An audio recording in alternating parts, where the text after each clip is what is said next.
Et bonjour à tous, c'est Germain de Webax. On se retrouve comme d'habitude pour le tutoriel de la semaine au niveau de PrestaShop et on va voir aujourd'hui comment faire un maillage sauce Spider-Man sur votre PrestaShop. Vous adorez Spider-Man, ça tombe bien. Vous n'aimez pas Spider-Man, ça tombe bien aussi. Vous êtes au bon endroit. Alors aujourd'hui, euh, en fait le maillage interne. Alors, le maillage interne de votre site, en fait, votre site, si vous voulez, c'est une boule de liens. Votre site est constitué principalement de liens et ça fait une grosse boule. Et du coup, le but, c'est de mieux tisser ces liens. Euh, il faut se mettre à la place de Google. En fait, Google veut comprendre qu'est-ce qui est important dans cette boule de liens. Il y a plein de liens partout. Lui, il va essayer de pondérer tout ça. Et en fait, ce qu'on va se servir ici, c'est on va se servir des produits dans la même catégorie. En fait, produits dans la même catégorie, souvent, certainement vous avez déjà vu ce module ou que vous l'avez déjà installé sur votre site. Souvent, il sert à rien. Alors oui, c'est amusant parce que ce module, il fait un espèce de brassage. Quand vous êtes sur la fiche produit, vous voyez plein de produits en dessous, produits dans la même catégorie. Mais bon, euh, j'allais dire, rien de ouf à ça. En fait, même en standard, je conseille en principe de désinstaller ce module parce qu'il y a beaucoup de marchands qui le mettent et se disent ah, regardez, ça fait un catalogue riche, mais ça distrait la personne qui est sur la page produit, etc. Et souvent, mais il n'y a pas de réflexion derrière, donc c'est pas forcément des plus intéressants. Alors, euh, ce module des produits dans la même catégorie peut apporter du bon à votre site, mais on va voir comment le faire. Et en fait, ce qu'il faut savoir, c'est qu'en référencement, une partie du référencement, une partie de la puissance du référencement se gère en interne, avec les liens internes. Donc en fait, suivant comment il est fait le maillage interne, eh bien, il y a des pages qui vont plus facilement sortir que d'autres, ils vont plus être mis en avant que d'autres. Imaginons, vous avez par exemple, je sais pas, vous avez par exemple, on va dire, 100 fiches produits avec justement un lien chacun. Google va dire ok, c'est plus ou moins la moyenne est pondérée la même chose sur tout le monde, puisque finalement chaque produit a un lien. Maintenant, imaginons, sur les 100 produits, vous en avez par exemple 5 qui ont, je sais pas, 30 liens qui pointent vers elles. Eh ben, ces fiches produits-là vont être, comme elles reçoivent plus de liens, potentiellement elles sont plus importantes et potentiellement elles vont être mises en avant par le moteur de recherche. Donc en fait, le but, c'est justement de se servir de ce module pour mettre en lien, ouais, forcément, pour mettre en avant les produits les plus importants, parce que si vous voulez, ce qui est important, c'est que dans la recherche de Google, les produits les plus rentables sortent. Alors, il faut bien sûr avoir une réflexion là autour, se dire ok, euh, dans votre catalogue, on dit souvent, je sais pas, 20% des produits font 80% du chiffre d'affaires. Donc du coup, il faut se dire, ok, lesquels sont les plus rentables et pousser cela en avant plutôt que justement laisser faire un petit peu Google comme il veut et puis donner priorité à des produits qui sont peut-être moins rentables pour vous ou dans lesquels vous avez moins de stock, sur lesquels vous avez moins de marge, etc. Donc le but, c'est d'augmenter le volume de liens vers les pages clés de votre site, donc vers les pages produits clés pour que justement elles bénéficient de l'optimisation. En fait, le fait de faire ça, plutôt que d'avoir une boule géante avec tous les liens mixés, on va se retrouver avec une boule géante quand même, mais on va se retrouver avec tout d'un coup beaucoup plus de liens qui pointent vers certains produits que vous aurez choisis. Vous allez voir ça tout à l'heure comment on va procéder. Je crois que tout est dit, c'est parti, on y va, on va donc optimiser le maillage interne. Go! Alors, euh, alors, je suis dans le Presta. Oui, oui, je suis dans le PrestaShop. Alors, je vais aller sur le PrestaShop et je vais aller sur un produit normal, hein. Je vais aller sur un article. Rien de spécial sur cet article. Il n'y a pas les produits dans la même catégorie. Bon, ça c'est normal puisqu'on n'a rien installé pour l'instant. Je vais aller dans le catalogue de modules et je vais taper dans catégorie un module gratuit qui est celui-là, un module natif. Je décide de l'installer.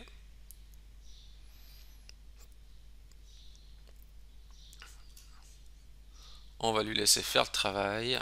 Parfait, il a fait l'installation. On peut configurer le module. Qu'est-ce qu'il nous propose comme option?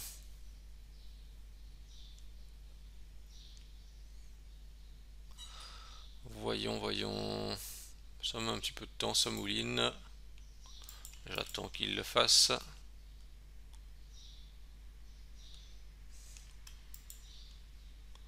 Et... je dirais que ça demande un petit peu de temps. Faut être patient, hein. Je sais pas si c'est parce que j'ai laissé... là, je crois que je dois être encore avec la version PHP 5.6. Des fois, ça peut mouliner. Alors, qu'est-ce qu'ils nous disent? Afficher les produits, oui. Afficher le prix des produits, oui ou non. Ouais, nombre de produits affichés, 16. Bon. Et voilà. Jusque-là, rien de spécial, hein. On est sur un comportement standard. Alors, je pense que sur un choix judicieux, c'est de pas trop en mettre. Moi, je dirais s'il y a une ligne, c'est déjà pas mal. Je vais en mettre 4. Ce qui me semble un bon choix. Quand même que la page soit quand même pas trop inondée non plus. Voilà. Ok. Ça c'est super. Maintenant le problème c'est que, vous voyez, là j'ai quoi? J'ai le coussin colibri, genre en deuxième position. Je vais aller dans un autre article.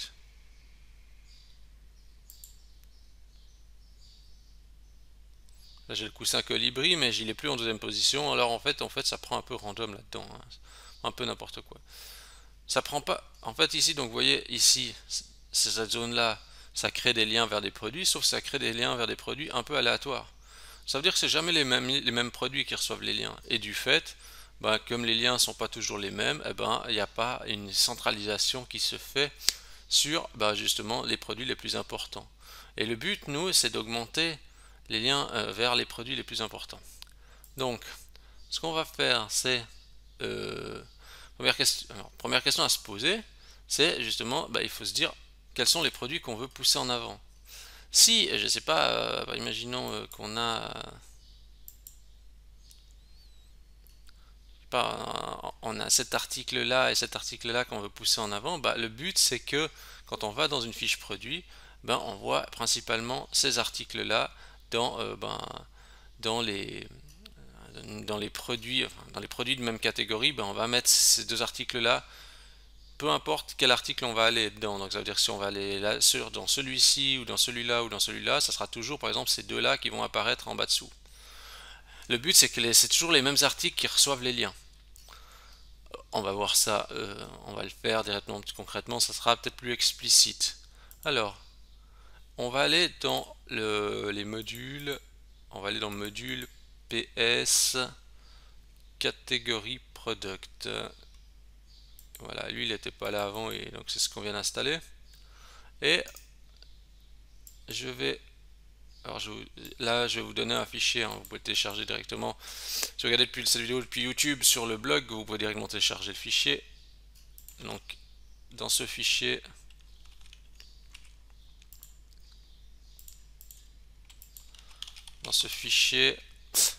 vers la ligne 313, on a un bout de code que moi j'ai intégré. Voilà. On va le prendre. Donc on va aller descendre ici vers la ligne 313. Allons à la ligne 313. Voilà. Et on rajoute ça ici. Alors pourquoi on rajoute ça ici déjà? Bon, en fait, si vous voyez ici, juste avant, on a justement product. Donc il y a la sélection des produits qui se fait. Ok. Là, en fait, le module fait une sélection de produits. Et moi, derrière, ici, ce que je fais, c'est que je refais une sélection de produits de mon choix. Alors, en fait, comment je procède? Alors, on va peut-être décortiquer le code pour comprendre ce que je fais. Moi, je dis, déjà, j'essaie de savoir sur quelle fiche produit je suis. Pourquoi je fais ça? C'est pour savoir, j'aimerais pouvoir fixer une règle et dire, par exemple, voilà, si c'est un produit de telle catégorie, alors je vais montrer en pied de page de la fiche les articles suivants. J'ai décidé de commencer par une règle comme ça. Donc j'ai dit par exemple, si le produit catégorie défaut égale 8, d'ailleurs à ce sujet, quoi correspond la catégorie 8 maintenant je pense. Je vais quand même regarder parce que quand j'ai fait le tuto, Il semble qu'il mouline un peu. Est-ce que c'était dans... Est-ce que c'était dans art? Que c'était la catégorie...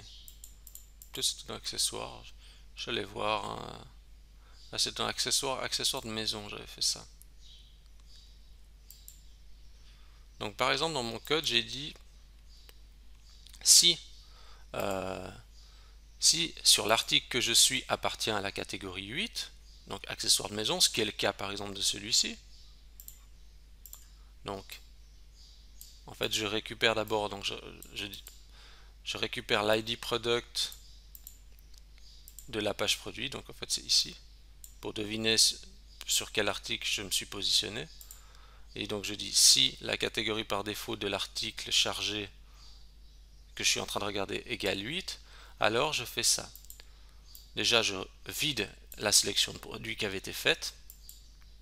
Je fais une sélection de produits moi-même. Je dis dans la sélection de produits, je mets les ID 16 et 17. Ça c'est les ID des produits que je décide de choisir. Je mets 16, 17. Pourquoi 16, 17? Parce que là j'ai pris en l'occurrence c'est 16, 17, c'est quoi? C'est les... C'est juste pour vous montrer le comportement, juste pour qu'on comprenne bien ce qu'on est en train de faire. 16-17, ça veut dire carnet de notes renard et l'ours brun. Ça veut dire que si je suis sur une fiche produit dont la catégorie principale est 8, alors je mets le renard et l'ours en avant. Puis après je fais quoi? Ben justement, en fait je remplis la variable product, hein, puisqu'elle est vide. Moi je la vide d'abord, puis après je la re-remplis justement avec la sélection que je viens de faire. Voilà. Et puis après je termine le processus. C'est enfantin, hein, vu comme ça. Bon, je dis c'est enfantin, des fois ça paraît rien, hein, ça paraît, vous allez juste dire, oh mais il y a juste quelques lignes de code. Oui, mais il a fallu quand même réfléchir avant. Je vais recharger ma page produit et qu'est-ce qui se passe? Je recharge. Donc sur celle-ci, apparemment, il se passe rien. On va déjà regarder. Bon, il faut déjà peut-être que je sauve, hein, parce que j'ai pas sauvé déjà le changement déjà. Je recharge ma page et voilà. Vous voyez, il y a le renard et l'ours qui apparaissent. Alors, comment comprendre en plus tout ce que je viens de faire? C'est comment je sais que sa catégorie par défaut c'est 8 alors? Là pour la petite histoire, en fait, bon, ici, si je regarde, vous voyez, hein, on voit dans l'URL, hein, les produits qui sont là-dedans appartiennent à la catégorie 8 parce qu'on voit que c'est ça. Donc si je clique sur un de ces articles, je clique sur celui-là, bah vous voyez, c'est quand même ces deux articles qui sont là, qui sont mis en avant. Si je clique même sur le renard, bah c'est quand même c'est renard et ça qui sont mis en avant. Si je clique sur lui, c'est toujours les mêmes les deux mêmes articles qui sont mis en avant. Donc vous voyez, en fait, c'est quand même bien différent de ce qu'on a vu avant, parce qu'avant, quand on changeait d'article, c'était pas les mêmes qui étaient mis en avant, les mêmes produits. Et maintenant, c'est toujours les mêmes. Je vais aller maintenant dans un autre article qui n'a rien à voir. Donc une autre catégorie. Vous voyez, ici, je suis dans la catégorie 9. Puis, vous voyez, avant, j'avais mis une règle pour la catégorie 8. Je vais dans la catégorie 9, par exemple, je vais dedans. Là, vous voyez, le comportement il est aléatoire. Mais c'est normal. Parce que moi, j'ai dit la règle, tu fais ça que si si quelqu'un va dans la catégorie 8. Si vous ne voulez pas que le comportement s'applique de manière aléatoire et que vous voulez juste des comportements manuels, il suffit ici de mettre cette ligne à false. Donc vous décommentez ça et normalement, hop, voilà, ça ne s'affichera pas. En fait, je dis, en fait, en mettant ça, ça veut dire que c'est soit le produit fait partie de la catégorie 8 par défaut et donc on applique le comportement. Puis sinon, si c'est pas le cas, on dit on retourne vide, ça veut dire qu'on ne retourne aucun produit. Ça c'est ce que je recommanderais de faire, c'est d'activer cette option parce que comme ça, vous avez que des liens qui sont générés de manière intelligente. Donc si je retourne maintenant dans... je vais retourner dans... On était dans quoi? Je retourne dans lui. On voit qu'on a bien nos deux articles qui sont en avant. Donc ça veut dire dans certains c'est vide. Si on est hors de la catégorie 8, ben c'est vide. Et puis si on est dans la catégorie 8, ben à chaque fois c'est deux articles. Alors, c'est un peu contraignant parce qu'il faut mettre différentes règles. C'est-à-dire si c'est la catégorie 8, fais ça. Si c'est la catégorie par défaut, toi et l'autre, c'est ça. Mais ça vaut la peine. Ça dépend tout du nombre de catégories aussi que vous avez, hein, bien sûr. Hein. D'où l'importance aussi de définir une catégorie par défaut. Je n'ai pas précisé non plus, mais on peut faire aussi autrement. Là, j'ai fait avec la catégorie par défaut, mais on pourrait dire faire un contrôle sur un autre critère. Alors, pour ça, je vais peut-être juste... Vous voyez ici, on peut activer le dump. Alors, qu'est-ce que ça fait le dump? En fait, vous voyez ici, d'abord, je crée une variable qui s'appelle product. Donc, la variable contient des informations et je fais un dump de la variable. C'est pour voir le contenu de la variable. C'est juste pour vous montrer qu'est-ce que ça fait quand on fait ça. Le dump de cette variable, c'est le dump de la variable de l'article en question. Donc, ça veut dire que ça nous permet de voir quelles sont les valeurs disponibles pour cet article. Alors je pourrais faire des checks. Alors moi j'ai décidé de faire sur le check par la catégorie défaut, vous voyez, donc en fait moi je fais le contrôle sur ça. Je regarde en fonction de ID catégorie défaut et puis je dis si catégorie défaut, ID catégorie défaut, ça, alors fais ça. Mais je pourrais faire sur un autre critère par exemple, de manière plus générale. Je pourrais dire on a normalement ici un truc qui est manufactureur, manufactureur. Vous voyez ici ID manufactureur. C'est le fabricant. Si on regarde pour lui, par exemple, c'est quoi son fabricant? Ouais, vous voyez, le fabricant, c'est Studio Design. Moi, je pourrais dire, ok, tu fais ça, tu vas mettre en avant que... Alors, j'enlève ma première règle. Hein. Ça, moi, j'avais fait par rapport à la catégorie. Mais on change, on dit, ok, si l'utilisateur regarde un produit Manufacturer Design, je vais mettre, voilà. Alors, tu mets en avant ces deux produits-là. Je recharge. Voilà. Donc vous voyez ici, bah, ça n'a rien changé, ça marche toujours puisque j'ai juste changé la règle puis j'ai dit si Manufacturer Design est égal 1, ce qui est le cas pour cet article. Je vais aller voir dans la même catégorie maintenant que j'ai tout à l'heure, je vais essayer de prendre un autre article. Lui, l'ours, ça marche aussi parce que c'est aussi Studio Design. Lui, bah lui ça marche pas. Ça marche pas parce que justement lui, il a pas, je pense qu'il a pas le fabricant Studio Design, donc du coup ça marche pas. Donc vous voyez, c'est une manière différente de faire le critère, la mise en avant des produits. Donc vous pourriez faire par rapport à la catégorie par défaut, ou par rapport à la marque, ou par rapport à quelque chose d'autre. Alors maintenant, moi j'ai fait ça que dans mon exemple, j'ai dit ok, j'ai voulu mettre en avant deux produits, mais si je veux en mettre plus, bah, je veux dire, imaginons que je veux mettre, je dis ok, je vais mettre en avant le, qu'est-ce qu'on a? Je suis retourné dans la papeterie parce que j'ai fait un peu avec la papeterie. Imaginons, on a quoi? 18, 16, 17, 18. Regardez, je mets virgule 18. Comme ça, j'ai les trois articles. Puis je sais pas, puis je dis ah oui, il y a aussi un article super important qui est très apprécié. C'est lui, c'est ce t-shirt. Voilà, on voit l'ID, c'est 2 dans l'URL. Vous voyez, hein, c'est ça, 2. Je dis ah oui, il y a aussi lui, il est super important. Allez, t-shirt 2. Voilà. Et en fait, donc du coup, maintenant, à chaque fois que je vais visualiser un article dont le fabricant est égal 1, c'est toujours ces quatre articles-là qui seront mis en dessous. Donc du coup, ils vont recevoir beaucoup de jus internes, hein, donc beaucoup de liens internes, et comme ils ont beaucoup de liens internes, ils ont tendance à être poussés dans votre catalogue en avant.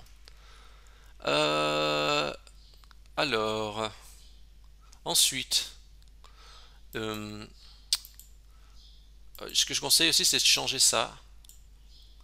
Alors, bon, là, j'ai pas trop approfondi dans le tutoriel parce que j'ai fait un petit test et puis je sais pas pourquoi avec les traductions, vous savez, il y a toujours des trucs un peu bizarres. Ce que je conseille, c'est de faire ceci. On va faire simple, hein. Euh, Dans le dossier du thème, il doit y avoir le module PS catégorie product.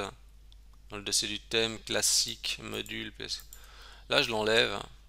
Je vais juste peut-être voir s'il prend déjà le changement quand je le fais. Dans PS catégorie product. Sur AA. Je teste. Attendez, parce que là, il faut que je mette ça au bon endroit. Là, j'ai mis sur la partie singulier. Test. Est-ce que ça passe? Je m'amuse pas là à aller toucher la traduction du PrestaShop parce que hier j'ai testé puis c'était, j'ai vu que ça marchait pas bien. Enfin, j'ai tourné en rond pendant un moment. Alors, ce que je vais faire ici dans ce fichier, je vais juste faire ça. Ouais, bon, finalement peut-être je le mettrai en pièce jointe aussi le fichier. Pourquoi pas. Je vais faire hop, je mets tout ça en commentaire et puis je vais juste dire, allez, je fais une nouvelle traduction parce que sinon des fois ça rentre en conflit avec les traductions du cœur, ce qui avait l'air d'être le cas ici. Alors, je vais appeler ça, je vais dire par exemple, vous pouvez dire on recommande absolument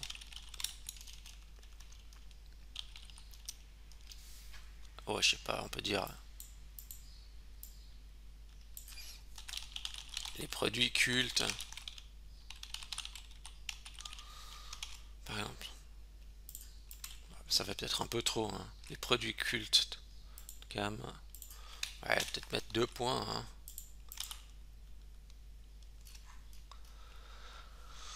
hein. Voilà.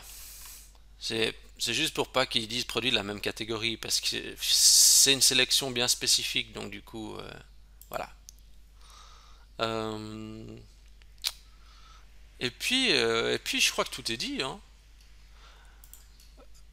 En fait, cette idée m'est venue lorsque j'ai écouté le tutoriel de quelqu'un qui travaillait pour un grand compte et qui a dit que justement ils appliquaient cette méthode pour pousser en avant des produits plus que d'autres dans les résultats de recherche de Google et que c'était une technique assez méconnue et qu'il avait vu très rarement cette méthode exploitée et je me suis dit technique rarement exploitée égale faut que je vous montre cette méthode. Et je trouve en fait le concept assez intéressant et en plus avec ça je trouve que c'est une méthode assez quand même rapide pour arriver à faire ça et pour bénéficier du pouce référencement. Après, la contrainte qu'il y a, c'est qu'effectivement, il faut se dire, bon, un jour, il faut se dire, ok, ben, maintenant, il faut que je fasse un peu le tour de mon catalogue et je vais pousser ça. Euh, Ça nécessite un peu une réflexion en amont pour se dire, ok, où est-ce qu'on va le faire, dans quelle catégorie et tout ça. Mais rien ne vous empêche de dire, ok, ben, je commence par une partie de mon catalogue, puis je fais ça à une certaine zone spécifique. Ce que je conseille aussi peut-être, c'est que quand vous faites ça, c'est de bien commenter qu'est-ce que vous faites, hein. Ça veut dire, je sais pas, dire ok, ici c'est par exemple mise en avant des catégories pour la catégorie X, Y, Z. Vous voyez, pour pouvoir s'y retrouver. Parce que sinon après vous allez avoir un amas de code, puis il va falloir comprendre qu'est-ce que c'était l'ID, etc. Tout comme ici en fait, hein. Vous pourrez très bien dire, je sais pas, si je dis voilà, c'est le cahier panda, c'est le cahier ours, etc. Vous voyez, pour que ça soit plus explicite. Parce qu'il n'y a rien de pire qu'il faut commencer à comprendre ce qu'on avait essayé de faire, surtout quand on se replonge sur le code bien plus tard. Je crois que tout est dit, je vais pas aller plus loin. J'espère que ça vous aura plu. Si vous avez aimé la vidéo, vous pouvez liker la vidéo. Vous pouvez vous abonner à la chaîne YouTube, ça me fait toujours plaisir. Vous pouvez bien sûr... qu'est-ce que vous pouvez faire d'autre? Ah bah oui, donner 5 étoiles à Webax dans Google, ça c'est vraiment top. Et puis, justement, ça m'aide à continuer à faire ces vidéos. Et sur ce, moi je vous souhaite bonne optimisation et je vous dis à la semaine prochaine. Merci à tous.